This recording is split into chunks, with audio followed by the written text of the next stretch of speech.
doctor Jorge Oblitas, médico internista, y ustedes están en su programa, un programa donde puedes informarte en salud, hacer las preguntas que tengas, las consultas que quieras sobre los temas que venimos tocando todas las semanas.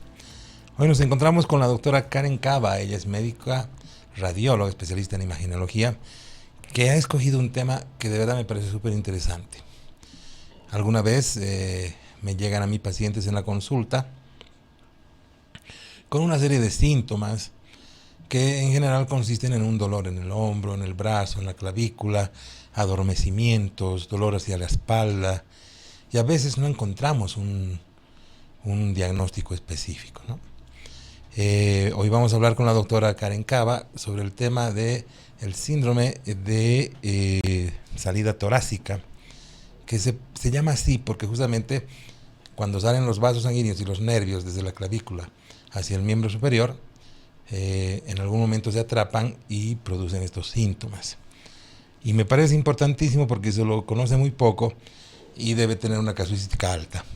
Hola doctora, gracias por venir aquí. Buenas noches doctor, muchas gracias a usted por la invitación, por el espacio y por dar también ese espacio a todas las personas que necesitan toda esta información. Gracias doctora, gracias, y un gusto tenerla acá.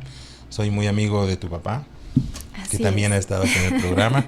Grandes imagenólogos, eso es de familia definitivamente. Gracias. Pero ahora la doctora viene a acompañarnos con la clínica alemana, que siempre está con nosotros.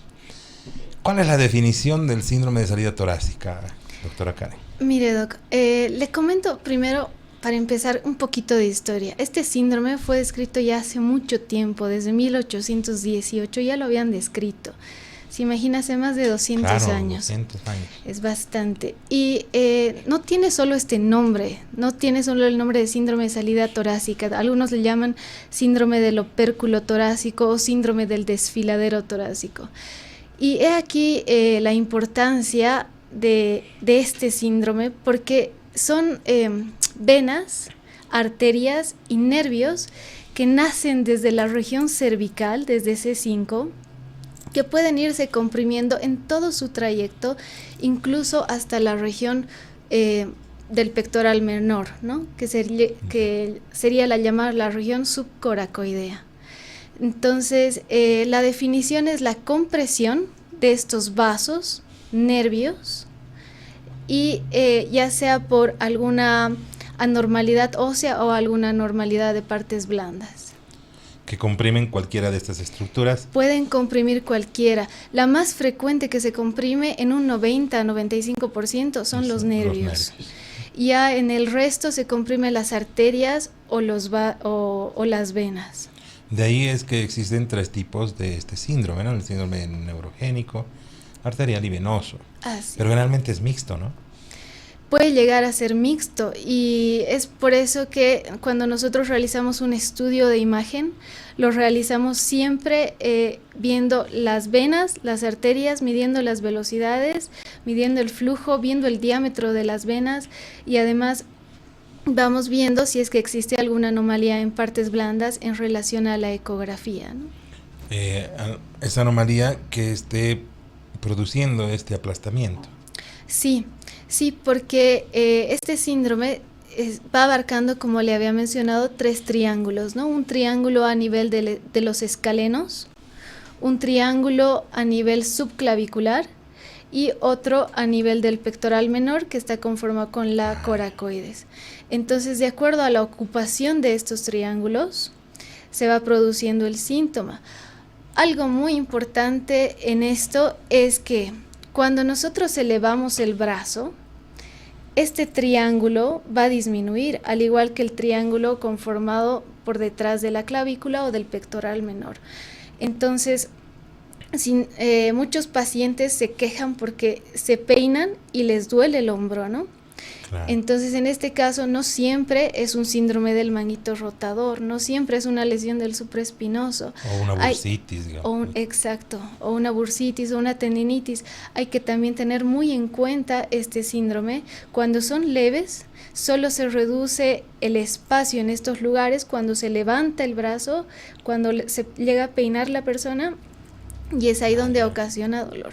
Es un síntoma entonces importante, un signo importantísimo, ¿no? Es un signo importante. Que no pueda levantar el brazo ya nos está hablando de una probable un síndrome. No es lo mismo que síndrome compartimental, ¿verdad?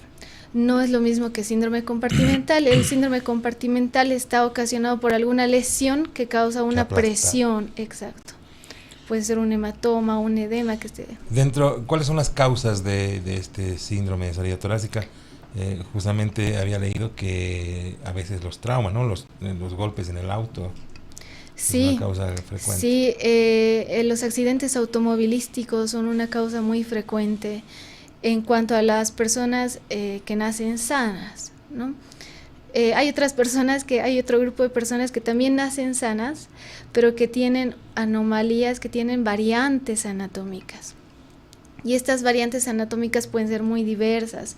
Puede ser una espina transversal de C7 que sea muy prominente, puede ser una costilla cervical, que nosotros no tenemos por qué tener costillas cervicales, son inútiles. De hecho las operan, ¿no? Las sacan. O puede ser anormalidades como bandas óseas, músculos que sean músculos accesorios o bandas. Se han descrito 14 tipos de bandas o ligamentos, que son los ligamentos de Roots, que se han visto que están presentes en al menos el 70% de la población. Wow. Estos ligamentos, sí. Entonces hay que asociarlos siempre y cuando esté presentes signos y síntomas de esta enfermedad. Bueno, accidentes que han golpeado esta área, malformaciones, sí, ¿no? Ejercicios bruscos. Sí, ahora últimamente hay muchas personas que se están dedicando al levantamiento de pesas. Al CrossFit y esas cosas. Al CrossFit, ¿no? Así es. Y cuando hay una hipertrofia, por ejemplo, de los músculos escalenos, es de lógica que este triángulo de los escalenos se va a ir disminuyendo porque va a ir aumentando estos músculos. Por lo tanto, va a ir dando una compresión. Va a aplastar un poquitito, ¿no? Sí. En ese caso tenemos que esperar a que ya no haga ejercicios. ¿No? Que haga ejercicios de estiramiento, relajación, sí. ¿Qué otras causas podemos encontrar, doctora? ¿Hay otras más? Sí. Hay personas que han sufrido accidentes, no solo automovilísticos, hay muchos tipos de accidentes que causan fracturas, por ejemplo, fracturas en la clavícula. Y estas fracturas, la clavícula es un hueso que casi no lo suelen operar, ¿no? Claro. Entonces, a veces causa mucho callo óseo o causa una pseudoartrosis, y esta pseudoartrosis por el callo óseo comprime a la región subclavicular. Ah, qué interesante. Y finalmente los tumores. No sé qué tumores podrían causar esto. Sí, puede ser unos osteomas, puede ser tumores de partes blandas, tumores de origen neural también. ¿Has visto alguna vez? En caso de tumores no, lo que he visto más han sido las bandas, los ligamentos de Roots, que sí los he diagnosticado mediante ecografía. Que ahí se notan que están comprimiendo, que están aplastando. Sí, sí, más que se note que esté comprimiendo, se ve el ligamento, ¿no? Se ve el ligamento, se ve como una banda muy línea, blanquita, que está entre los nervios o los troncos nerviosos. Y al visualizar este ligamento y correlacionarlos con los signos y síntomas de los pacientes, una vez dicho el diagnóstico, dado un buen diagnóstico, se opera el ligamento y es ahí donde calma toda esa sensación que tenía el paciente, entonces, todo ese dolor. Eso nos da una pauta, la imagenología nos da una pauta para ver si va a ser un tratamiento quirúrgico, si va a ser medicamentoso. La imagenología sí. Además de que no solo nos da una pauta de tratamiento quirúrgico o medicamentoso, también ahora están haciendo infiltraciones por guía ecográfica. Estas infiltraciones pueden ser por toxina botulínica, infiltraciones de relajantes, anestésicos, corticoides. Entonces nosotros mediante guía ecográfica llegamos a infiltrar esto, ¿no? A infiltrar a nivel del escaleno para calmar esta molestia, sí. Y finalmente, doctora, los síntomas. Yo sé que tu campo es la radiología, la imagenología, y generalmente vienen ya con un prediagnóstico contigo, con la sospecha del médico, ¿no? Pero me imagino que los pacientes te dicen los síntomas más importantes. Los síntomas, yo la llamo esta la gran simuladora, porque comprime un montón de estructuras que puede darnos síntomas desde dolor cervical, dolor de hombro, dolor de brazo, antebrazo, mano, incluso puede llegar a darnos parestesias, que son este adormecimiento, ¿no?, a nivel de la mano, o imposibilidad del paciente de manejar bien el brazo, la manita, ¿no? Los movimientos de los dedos no los puede manejar de forma adecuada. Interesante. Sí. ¿El dolor es muy intenso o no hay mucho dolor? Depende de la causa y de la estructura, exacto. Bueno, me imagino que si son los nervios, que como hemos visto son los que más casuística tenemos, tiene un amplio, ¿no? Sí, tiene una amplia sintomatología. Muchos de los pacientes, al ser esta una enfermedad poco conocida, porque no es muy frecuente en realidad. Ahora no es muy frecuente porque no la pensamos los médicos. También. ¿No? O porque definitivamente la casuística que estaba leyendo es de 10 casos en 100,000, si no me equivoco, ¿no? Sí, 10 casos por 100,000 habitantes, o algunos estudios dicen que es del 0.5 al 1% de la población. Yo creo que es por falta de diagnóstico. Sí. Porque ahora que le estaba estudiando de verdad está... inclusive no entendía quiénes tienen que verla, traumatólogos, angiólogos, neurólogos, internistas, reumatólogos. Sí, ¿no? Es muy diverso. Yo creo que esto tiene que ser un conjunto de médicos, ¿no? Porque se necesita de todos. A mí me han llegado comentarios que hay angiólogos que ven esta patología y que operan. Claro. Pero me parece que se dedican obviamente mucho más a la parte vascular y está en relación a las causas como una trombosis a nivel, ¿no? Por uso de catéteres, por ejemplo. Esa es otra causa que no habíamos visto, ¿no? El uso de catéteres, por ejemplo, en personas que están con diálisis, están propensas a tener una trombosis y a tener estos síntomas. Cuando son síntomas venosos o arteriales, cuando son síntomas arteriales, ¿cuál es la sintomatología más o menos? Porque de los síntomas nerviosos ya me has dicho. Sí. Las parestesias, el dolor, inclusive la disminución de la fuerza en el agarre. Sí. ¿No? A veces se desesperan porque quieren agarrarlo y lo sueltan, ¿no? Sí. Cuando es arterial, me imagino que son los síntomas de cualquier oclusión arterial. Así es. Evidentemente. Entonces, cuando es arterial hay una hinchazón de la manito, cambios en la coloración en un inicio, y después ya va habiendo una dificultad igual al mover la mano. Y como dices, es la gran simuladora, porque también hay otras enfermedades que te cambian la tonalidad del dedo. De hecho, muchos de los pacientes que están con estos síntomas no saben y tienen Raynaud, ¿no? Síndrome de Raynaud, que es el cambio de coloración a nivel de los deditos y el edema también a nivel de los dedos de la mano. Claro, ¿no? Es súper interesante. ¿Y cuando es venoso se hincha la mano? También se hincha la mano, también hay cambios en la coloración. No llegas a hacer edema, ¿o sí? Dependiendo del tiempo de evolución se llega a hacer edema, ¿no? Es como una obstrucción, como una trombosis venosa. También hay pacientes que se les hincha mucho, que se les edematiza el miembro. Y finalmente, los factores de riesgo. Hemos hablado de los que hacen ejercicios, los choferes. Los choferes, pues no he leído mucha casuística en choferes. De repente ellos se tratan nada más con antiinflamatorios o se hacen masajitos, pero realmente no hay mucha información acerca de ellos. No hay ninguna profesión, tenistas, no. Sí está descrito que da más a mujeres entre 20 a 40 años y esto puede ser por cambios en la postura de la mujer, eso sí. Y en el embarazo. Se ha visto en el embarazo, ¿no? Por la compresión. Sí. Doctora Karen, tenemos que irnos a una pausa. Está interesantísimo el tema. Ya hay algunas preguntas en el aire de los pacientes. Así que después de estos anuncios volvemos.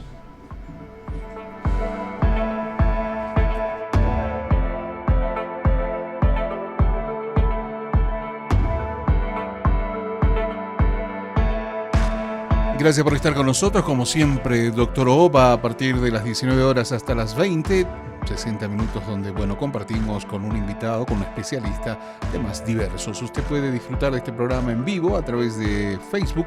Estamos en Doctor Oblitas y también tiene la opción de ingresar a nuestro canal YouTube Transmedia Bolivia, donde no solamente tiene este programa, sino también los diferentes programas que se han tenido ya más de un año.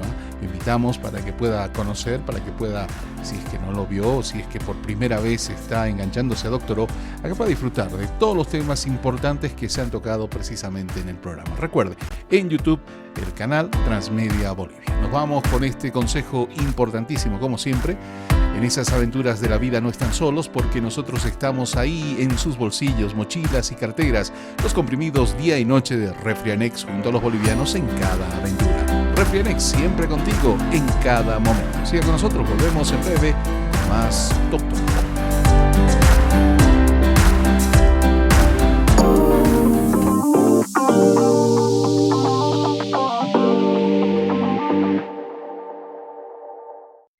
La vida del boliviano es una aventura que requiere de mucha fortaleza. Esa que te hace enfrentar las noches más frías, o cuando se propone ganarle la carrera al sol, o cuando sin importar el calor se trabaja por la familia. Incluso cuando se cae el cielo, cuando menos lo espera. Y es en esas aventuras que no están solos. Porque nosotros estamos ahí, en sus bolsillos, mochilas y carteras. Los comprimidos día y noche de Refrianex, junto a los bolivianos en cada aventura. Refrianex, siempre contigo en cada momento.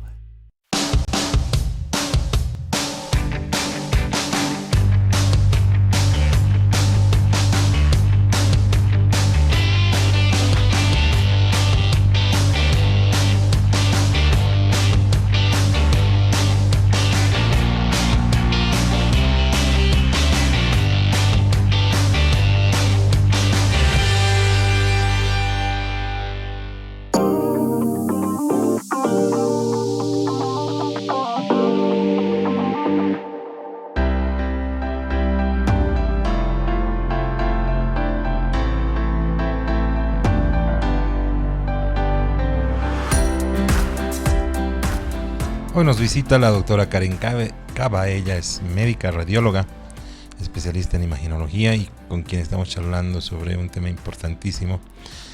Ella es parte también del staff de la Clínica Alemana, de la Red de Salud Alemana y pronto de la Clínica Alemana del Sur. Porque la Clínica Alemana, la que tú conoces ahí en Achumán, en Sopocachi, va a abrir una sucursal dentro de poco en la zona sur, donde ya tienen ellos un centro de salud fabuloso con 25 especialidades para que tú vayas para cualquier problema de salud que tengas, o 40 especialidades a llamado. Así es, la doctora Karen Cava es parte del staff de esta prestigiosa clínica. Doctora Karen, habíamos hablado un poco de los factores de riesgo asociados con este síndrome. Hemos hablado sobre todo las personas que hacen mucho ejercicio, fisiculturistas pueden ser. Sí, ¿cierto? fisicoculturistas. Mujeres o varones por igual en ese caso. El sexo femenino es el más afectado. El sexo, así margen. Se dice que hay una relación de 4:1 de mujeres a hombres en relación a la afectación de esta patología. Sin embargo, también existen otros estudios que nos dicen que la relación hombre y mujer es igual, es 1:1. 1:1. Sí. Y ahora, ya sabemos, ya ha venido el paciente, ya hemos hecho el prediagnóstico, el diagnóstico presuntivo. ¿Cómo se diagnostica? Hay diferentes métodos de diagnóstico. Debido a que este suele ser una compresión generalmente de origen neural, lo que se hace en primera instancia, lo que se solicita, debería ser una ecografía de salida torácica. Ajá. Ese es el nombre de la solicitud, una ecografía de salida torácica, para la evaluación de todos los troncos nerviosos y su seguimiento de estos troncos, incluso en la región subcoracoidea. Ese es uno de los diagnósticos más importantes. ¿Por qué? Porque además es un método que recordemos que es un método económico en relación a los otros métodos, ¿no? Claro. El estudio, el gold standard, se ha descrito que es la resonancia magnética. Pero la resonancia magnética es un estudio bastante caro. Claro. No es muy accesible a nuestra población. Y fuera de eso, usted imagínese cuando uno entra a un resonador, tiene que entrar como a un túnel. Entonces, si usted entra a un túnel con signos y síntomas de esta enfermedad, tiene que entrar al túnel con las manos, brazos hacia arriba. Claro. Y esto tiene que soportar el paciente al menos unos 30 minutos. Wow. Y esto llega a ser muy doloroso. Muy doloroso. Muy doloroso.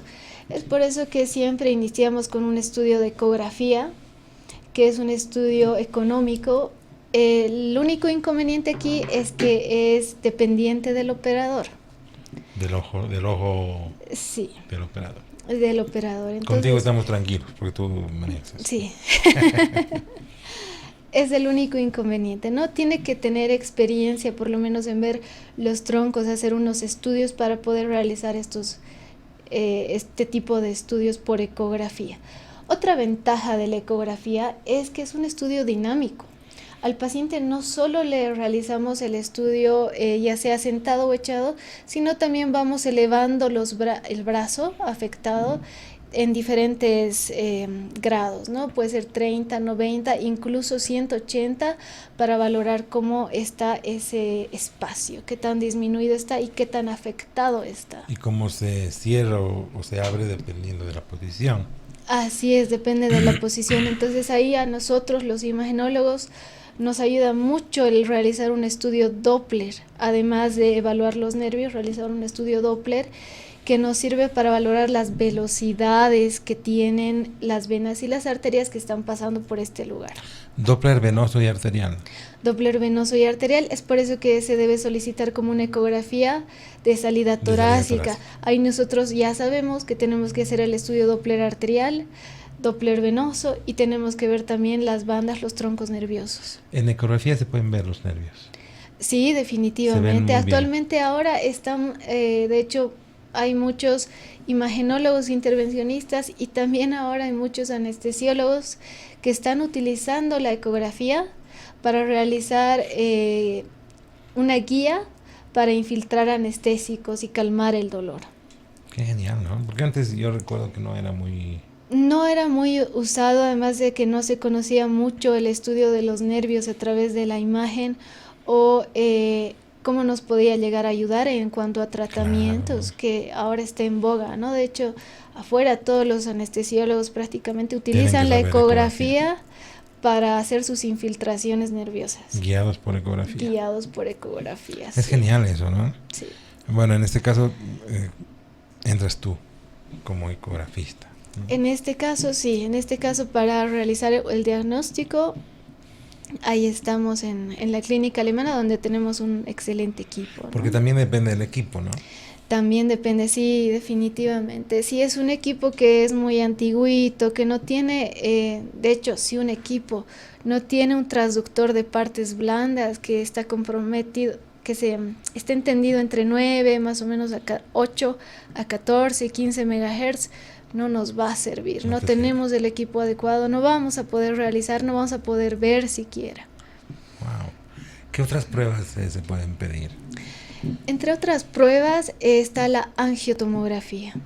La angiotomografía, al igual que la angioresonancia, es un estudio que se tiene que realizar con control bajo protocolo de síndrome de salida torácica. ¿Por qué? Porque el paciente también tiene que elevar las manos para poder diagnosticar. Para que se vea el flujo. Sí, sí. De hecho, es ideal realizar una tomografía o una angiotomografía y una angioresonancia con brazos al lado del paciente, y la segunda, realizarlo con brazos elevados. Sí. Pero como habíamos dicho, la ecografía es por la economía, por la facilidad y todo eso, es el que más se debería usar. Sí, sí, por la accesibilidad a las personas, además el costo.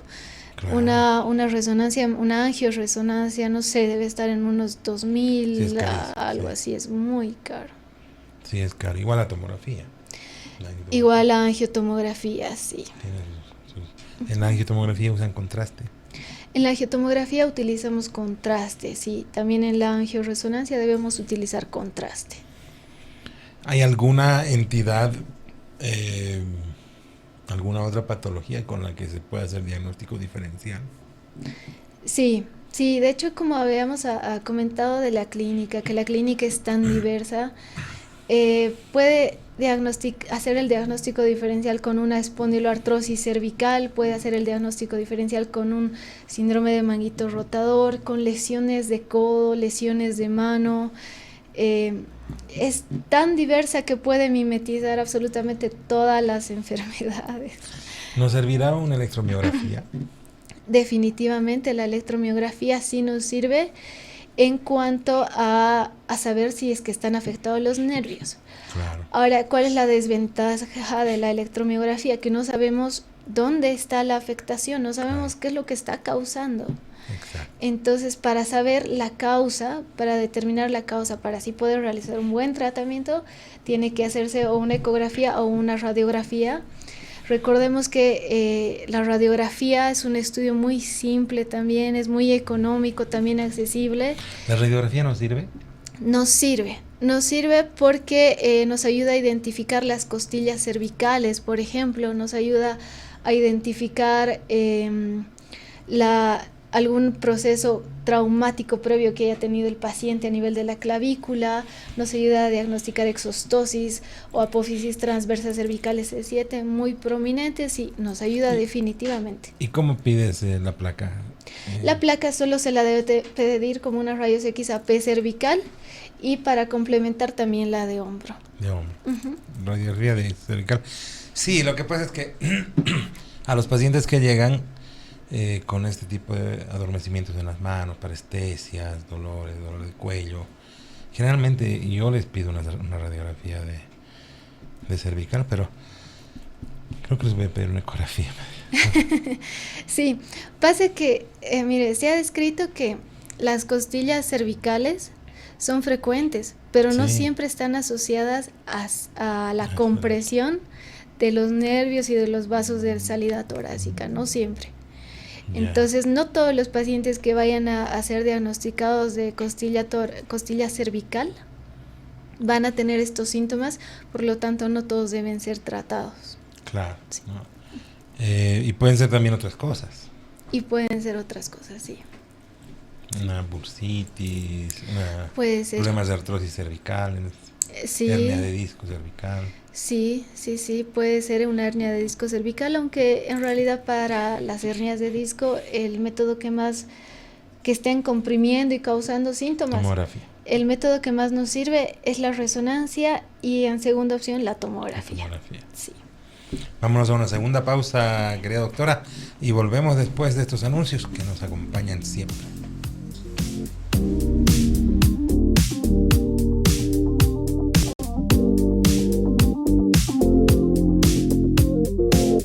Tenemos la nueva pausa y como siempre con algo que a usted le interesa y bastante, principalmente en esta época de frío y de resfrío. Recuerde, cada resfrío lo alivian con Refrianex sobres día y noche. Sin estos rituales, nada en la vida sería mágico. Refrianex siempre contigo en cada momento. Volvemos en breve. Siga con Dr. O.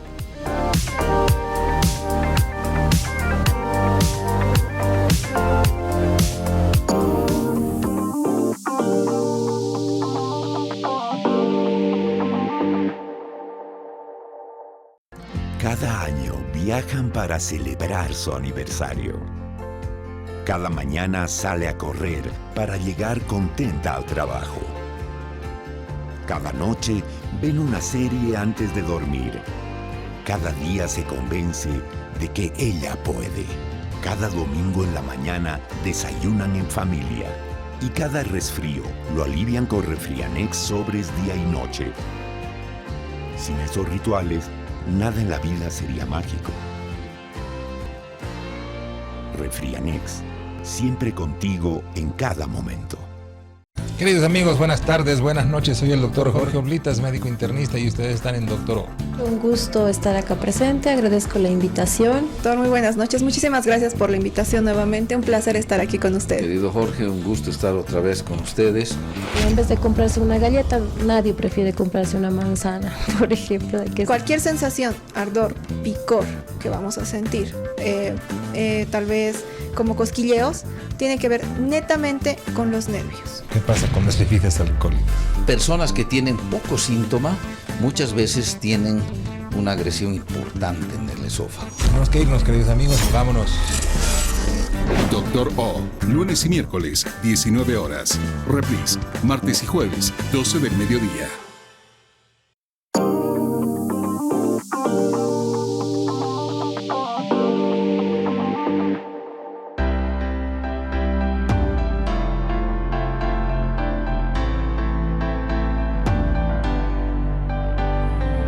Estamos en una charla súper amena aquí con la doctora Karen Cava. Ella es médica radióloga, parte del staff de la clínica alemana, donde ya saben ustedes, nos acompaña siempre en cada programa. Gracias al auspicio de ellos también les llega este programa.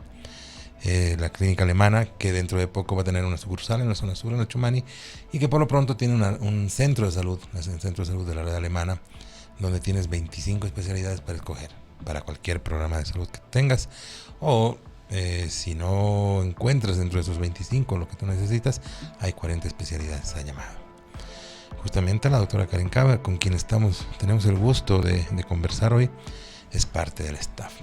Y como nos decía, en la clínica alemana tienen los equipos perfectos para poder determinar cualquiera de estas patologías.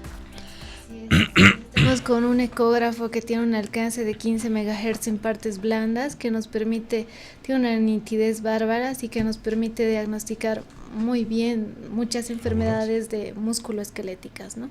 Qué bueno, ¿eh?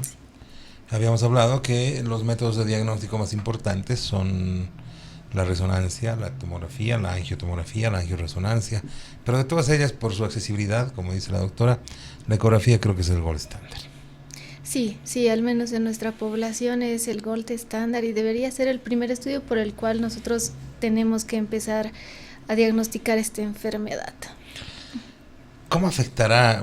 En realidad, la doctora, con todos sus conocimientos, yo admiro, por ejemplo, mucho a tu papá, que él parece internista porque él se conoce todas las patologías, sus curas, y tú eres igual, ¿no? Entonces, gracias. Por eso me doy el lujo de poder hablar.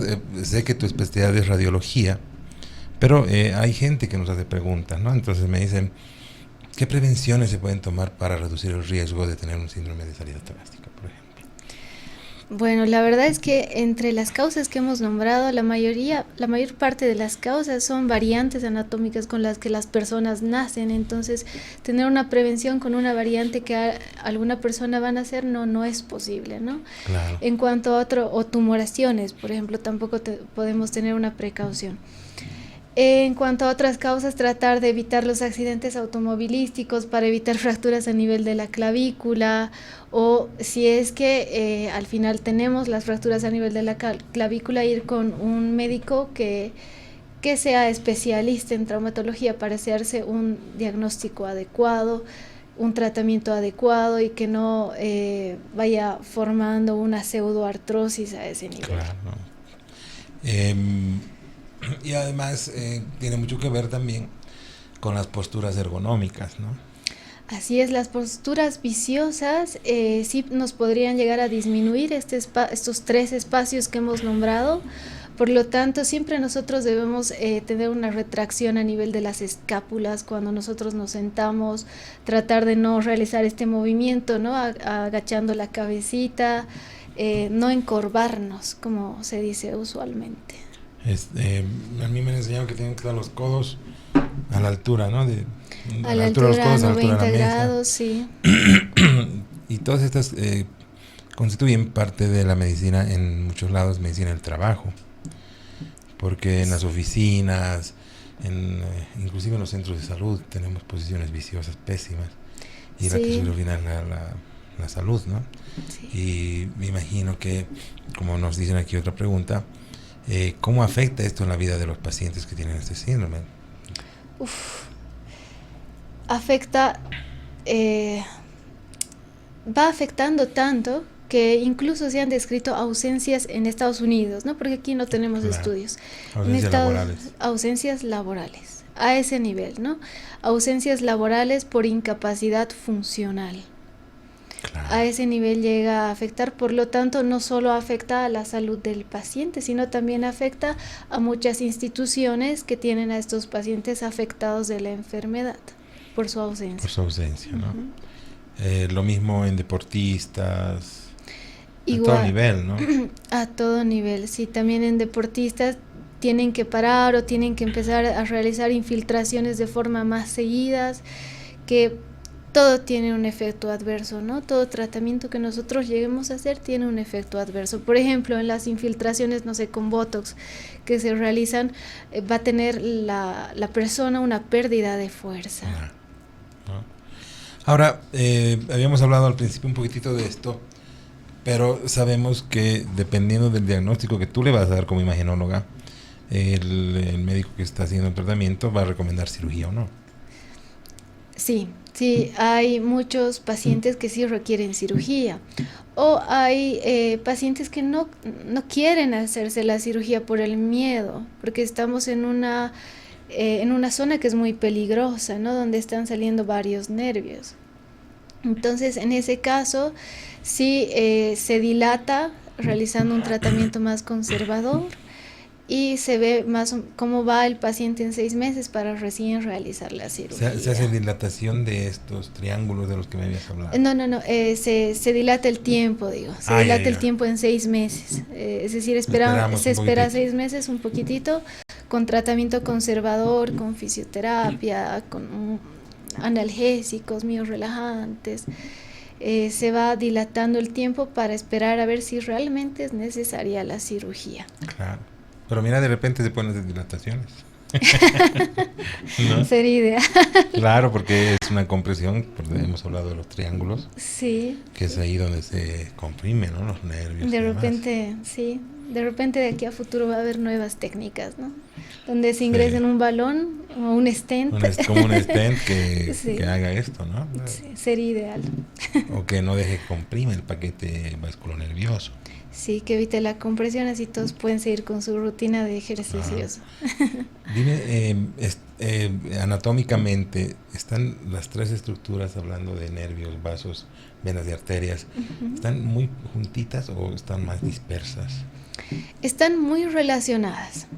Dependiendo del triángulo en que nosotros vayamos a observar, por ejemplo, si es a nivel de los triángulos, a nivel del triángulo de los escalenos, están como en filita, ¿no? Sale como C5, abajito C6 y abajito C7. Mucho más abajo sale C8. Ya, y después estos nervios se van juntando, se van uniendo y van formando troncos, tronco superior, medio, inferior, y después estos troncos van formando cordones, ¿no? Cordones posteriores, mediales o cordones laterales. Entonces, dependiendo de la estructura que esté comprimida, va a estar más cerca, en este caso está más lejos de una arteria y una vena, en este caso sí está juntito y en este caso sí también lo vemos juntito, ¿no? En los 2 últimos triángulos sí están muy apegados, en este triángulo están más separados, un poquito más separados. Los conocimientos que tienes que tener de anatomía en este caso son impresionantes, ¿no? Sí, hay que tener bastante conocimiento, incluso evaluar la forma de los nervios, por ejemplo, la forma que nosotros tenemos en un nervio que sale a nivel de la cervical 6, es una forma bífida, se dice que es un nervio bífido. Entonces hay pacientes que han sido diagnosticados con bandas a este nivel, que no son bandas, es un nervio bífido, es la forma del nervio nada más. Increíble, ¿no? Saltándonos un poquitito del tema, porque quiero aprovecharte en todo lo que pueda. Me imagino que si ves nervios también en el síndrome del túnel carpiano se puede hacer ecografía. Sí, en el síndrome del túnel carpiano vemos el túnel carpiano vemos el nervio, vemos variantes anatómicas, podemos ver 2 arterias, a veces el nervio está inflamado y lo operan y no diagnostican, por ejemplo, la variante que tiene 2 arterias al lado y causa un hematoma terrible a ese nivel y después el dolor no va a ceder. Entonces, por ecografía definitivamente hacemos estudios de túnel carpiano para evaluar compresión del nervio mediano. Me imagino que está también dentro de los diagnósticos diferenciales, ¿no?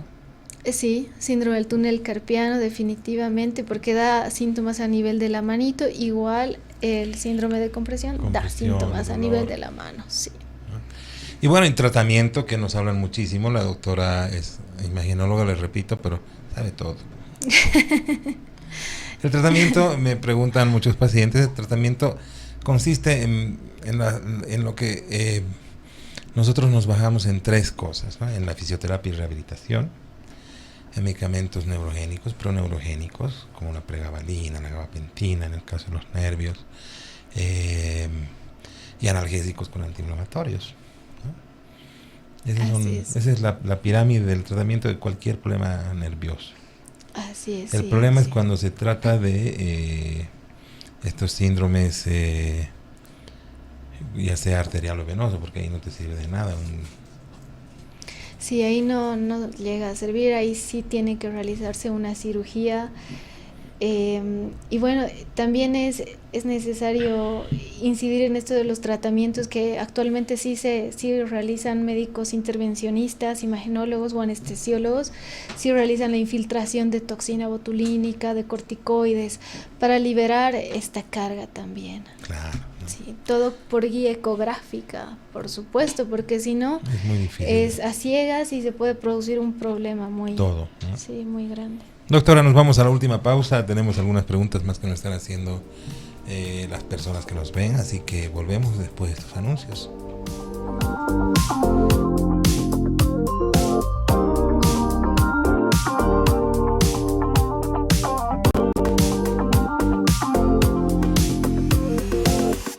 El tiempo muchas veces es nuestro peor enemigo, en este caso ha pasado volando. Ya nos vamos a la última pausa, volvemos con el último segmento, pero como siempre con este consejo, en esta época cae muy bien. Desde hace más de 35 años los bolivianos aliviamos los síntomas de la gripe y el resfrío común con Refrianex. Ahora también en su presentación de contenido tradicional, Refrianex siempre contigo a cada momento. Ya volvemos.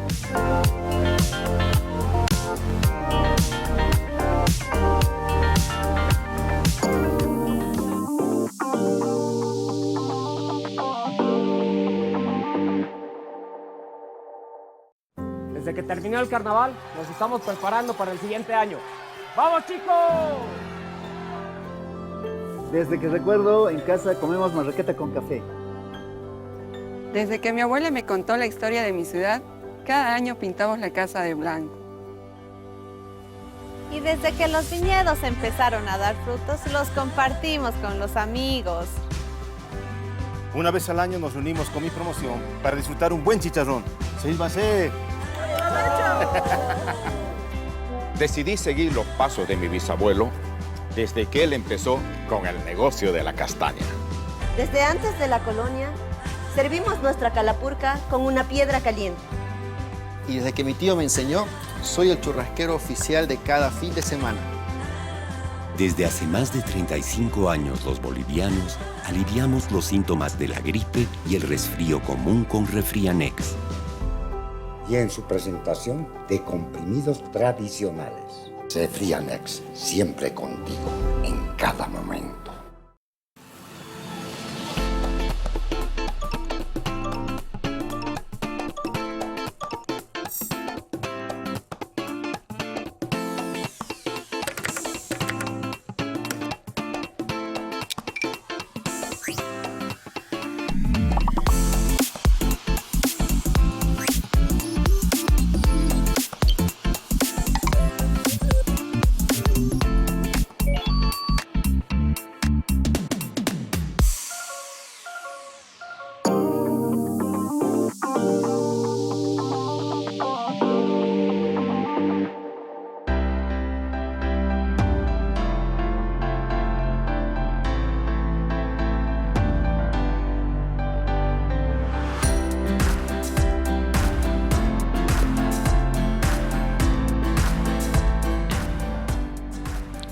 Estamos de retorno ya en los últimos 10 minutos con la doctora Karen Cava para responder algunas de las preguntas que nos hacen. Les aclaramos que sobre todo el tema se ha tratado de cómo se diagnostica desde el punto de vista imaginológico, pero como nos he repetido, aquí tratamos de responder todo.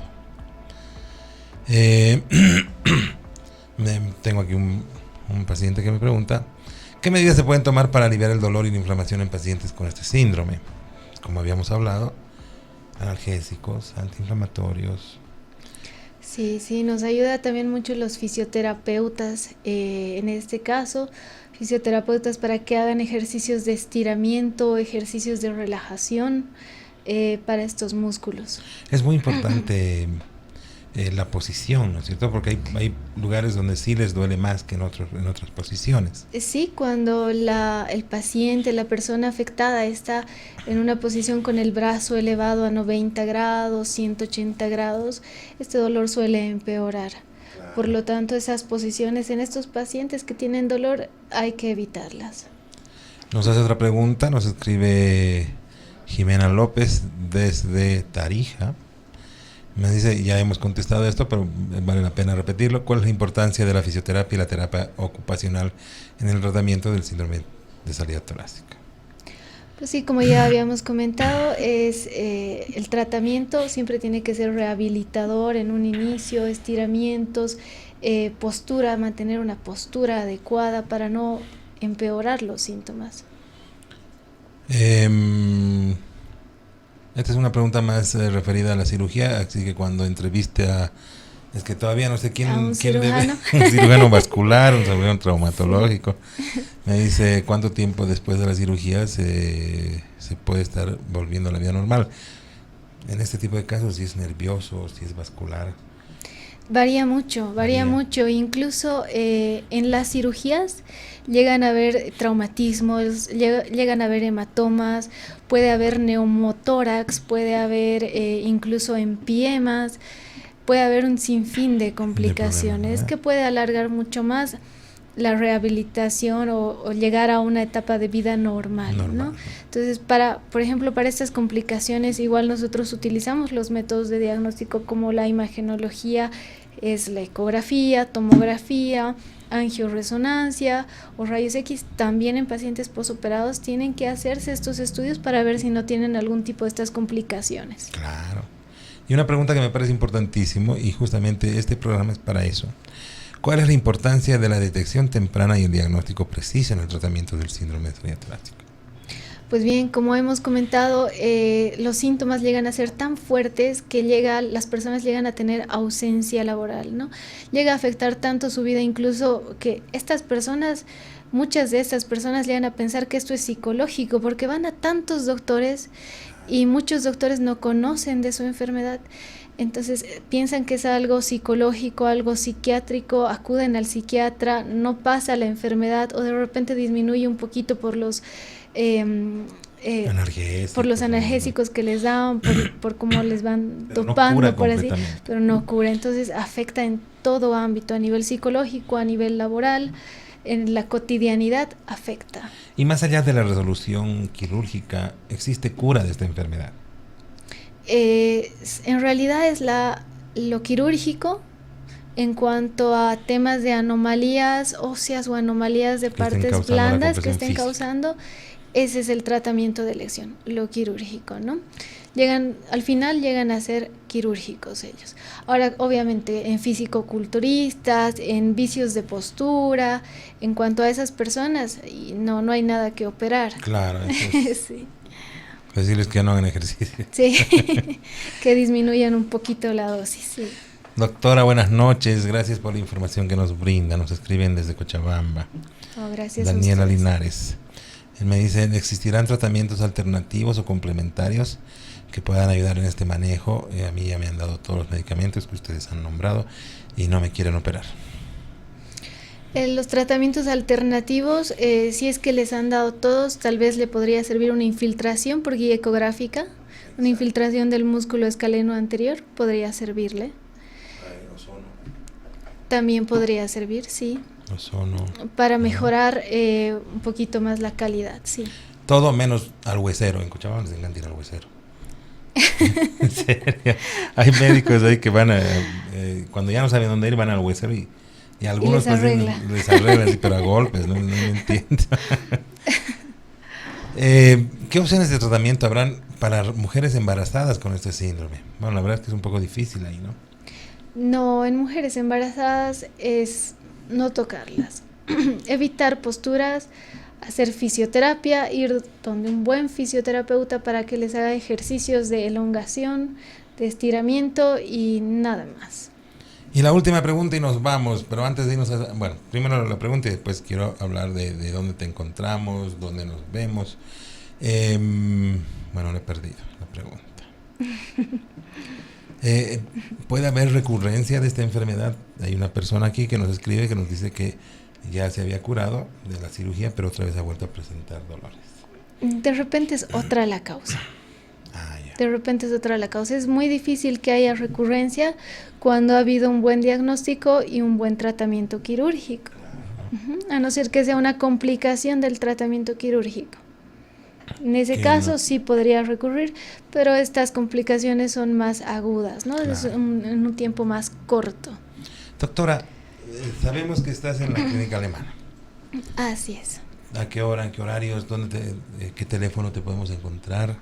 Bueno, pueden llamar a la clínica alemana, que es más que al centro médico de la alemana, centro médico de la alemana, que está localizado en la calle 5 de Achumani. Perfecto. Y estoy ahí todos los martes y jueves de 10 a 12 de la mañana. Como soldadito. Así es, en punto. Pero también te encontramos en Unimed, ahí trabajamos juntos. Así es.